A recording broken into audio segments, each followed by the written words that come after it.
Alors, donc, c'est un commentaire de Clément, je crois. Donc, il doit déclarer son Pacs aux impôts. Et au moment où il fait ça, on lui demande de déclarer des revenus et charges. Et il se demande s'il met ceux de son partenaire ou que les siens. Est-ce qu'il doit segmenter, notamment dans les cases CSG déductible ou pas? Et à la fin, on lui demande de choisir entre déclaration commune et déclaration séparée. Et il se demande si le choix est irréversible, c'est-à-dire que lorsqu'il va faire sa prochaine déclaration, il ne pourra plus changer d'avis. Alors, on va surtout dissocier deux choses. Déjà, il y a un article à connaître sur mon site. Alors, je vais le mettre, je vais même pas le copier-coller. Il est sur la droite du site, tellement il est important, il est là. Hein. Pacs et mariage, déclaration commune ou séparée. Donc, la première chose à savoir, c'est que si vous vous pacsez ou si vous vous mariez, la déclaration d'impôt de l'année suivante, vous avez le choix. Donc, si je me paxe ou je me marie en 2021, sur la déclaration d'impôt 2022, j'ai le choix entre une déclaration commune ou une déclaration séparée. Ce choix, il est primordial et il va falloir faire des études parce que selon les revenus, selon les enfants, selon plein de choses, des fois la déclaration séparée est meilleure, des fois la déclaration commune est meilleure et des fois ça n'a pas d'impact. Donc on est obligé de faire des simulations pour savoir comment optimiser l'année suivante. Pour toutes les années d'après, Pacs et marié, ça veut dire déclaration commune. Ensuite, la date à laquelle vous pacsez ou vous mariez dans l'année n'a plus d'importance. C'est-à-dire que si je me paxe et que je me marie le 2 janvier 2022 ou le 30 décembre 2022, dans tous les cas, l'année 2023, j'aurai le choix sur ma déclaration de déclarer en commun ou en séparé, et par la suite, ce sera commun quoi qu'il se passe. Donc ça, c'est la première chose et il va falloir faire le bon choix.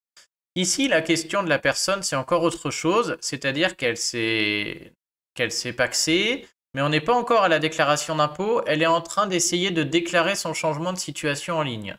C'est-à-dire que dès lors que vous vous êtes pacsé ou marié, vous pouvez vous connecter sur Impôt Gouv et tout de suite dire au fisc, sans attendre la déclaration d'impôt de l'an prochain, lui dire tout de suite, attention, je viens de me paxer, je viens de me marier, ma situation change, et j'aimerais qu'on actualise mon taux à la source, j'aimerais qu'on actualise, etc. Donc ça, c'est une autre chose, ça permet d'éviter d'avancer ou pas trop d'argent au fisc. Et là, c'est ce que la personne est en train de faire. Et le problème de ça, c'est que, c'est bien de l'annoncer au fisc tôt parce que vous allez adapter votre taux à la source par rapport à votre situation réelle. Le souci, c'est qu'à la fin, il va vous demander est-ce que vous préférez des déclarations communes ou séparées? Et ce choix est important. Et ce choix, surtout, normalement, vous le faites l'année qui suit, quoi. Je prends un exemple. Si je me paxe aujourd'hui en mars 2022, j'ai envie d'actualiser ma situation. Le fisc va me dire à la fin, ok, on est en 2022. Attention, l'an prochain, vous pouvez choisir entre la déclaration commune et séparée. Mais il va me demander de faire ce choix tout de suite. Et là, je suis embêté parce qu'on est en mars 2022 et mes revenus de mars à décembre, je ne les connais pas encore. Le barème de l'an prochain, je ne le connais pas encore et donc je ne peux pas faire la bonne simulation, savoir si c'est mieux commun ou si c'est mieux séparé. Le fisc, pourquoi il me demande ça? Il me demande ça parce que lui, il va utiliser les revenus que je lui donne, il va les extrapoler jusqu'à la fin de l'année et il le fait pour calculer mon taux à la source et celui de ma conjointe ou de mon conjoint. Et donc pour lui, il a besoin de savoir si c'est commun ou séparé, puisque comme ça change le calcul, ça change le taux à la source qu'il va me prendre. Et c'est pour ça qu'il le demande. Donc la réponse à la question ici, deux options. Ce qui est vraiment très important, c'est ça. À la fin, on me demande de choisir entre déclaration commune et séparée. Ça, ce n'est pas grave. Le fisc le fait juste pour estimer le taux à la source. L'an prochain, vous pourrez changer, si vous êtes paxé en 2022, je veux dire. Donc si vous êtes paxé en 2022, lors de la déclaration 2023, vous aurez le choix de faire commune ou séparée. Mais comme là, vous prenez déjà acte, entre guillemets, ce sera plus compliqué de le faire. C'est-à-dire que si vous choisissez commune là et qu'en fait, il faut prendre séparé, l'an prochain, ce sera un peu plus compliqué. Il faudra envoyer une déclaration papier, etc. C'est un peu pénible. Et du coup, par défaut, il y a des gens qui ne renseignent pas les choses en ligne avant, qui attendent la déclaration d'impôt clé pour dire au fisc si c'est commun ou séparé et faire le calcul. Et souvent, moi, je conseille ça aussi, puisque ça évite des problèmes administratifs. Donc, je reclarifie pour Clément là. Soit le Pacs et le mariage a eu en 2021, et dans ce cas, sur la déclaration 2022 en mai 2022, il faudra choisir entre commune et séparé. Moi, j'attendrai avril-mai 2022 pour faire directement la déclaration en ligne, faire le bon choix à ce moment-là. Vous lisez l'article, vous faites les simulations. Et là, vous faites soit commune, soit séparé, et ce sera tout bien déclaré. L'autre option, c'est que vous voulez absolument changer votre taux à la source tout de suite, là, en mars.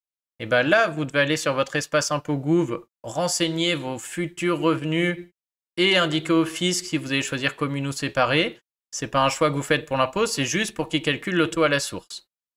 À partir de là, du coup, vous allez avoir un nouveau taux à la source, donc vous serez content pour ça. Par contre, sur la déclaration 2022, c'est là où il faudra faire le vrai choix entre commune et séparé. C'est là que ce sera validant. Et s'il s'avère que vous avez fait le mauvais choix au moment où vous informiez le fisc, et ben malheureusement, vous ne pourrez plus le faire en ligne. Il faudra faire une déclaration papier. Ça va être assez compliqué. Mais bon, ça se fait aussi, quoi, hein.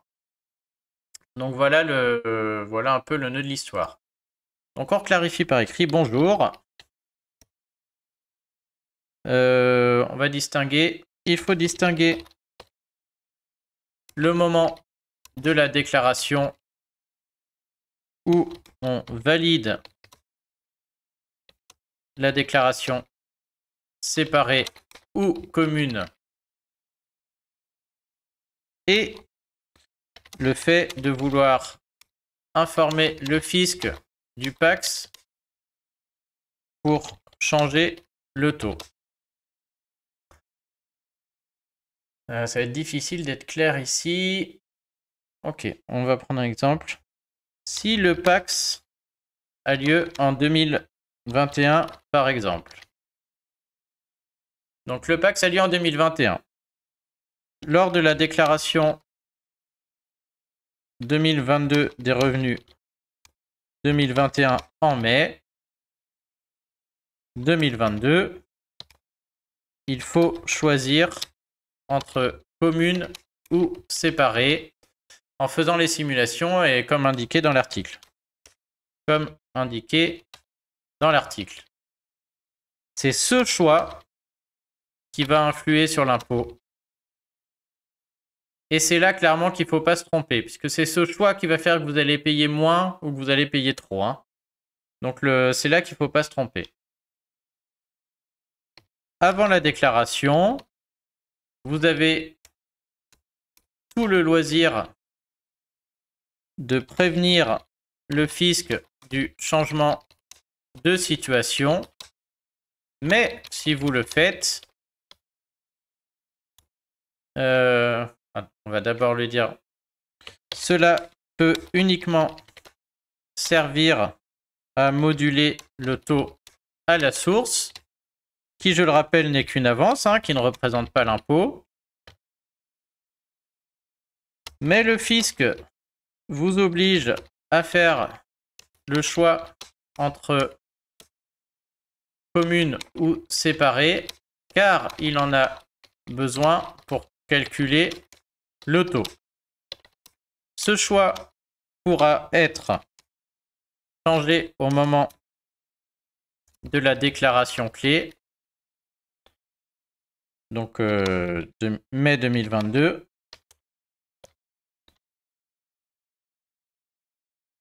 Mais cela peut vous obliger à passer par une déclaration papier. Si vous vous êtes trompé. Voilà, c'est difficile d'être clair, mais ça fonctionne ainsi, quoi. À moins qu'ils aient changé qu'ils changent l'interface cette année, et c'est-à-dire que tous les pacsés en 2021 qui ont modifié leur taux et qui ont fait le mauvais choix en choisissant par exemple commune au lieu de séparé, peut-être sur la déclaration 2022, maintenant on leur permettra de revenir sur ce choix et de passer sur le bon. Mais les années d'avant, ce n'était pas possible et donc il fallait passer sur une déclaration papier pour ces couples-là, c'était un peu pénible.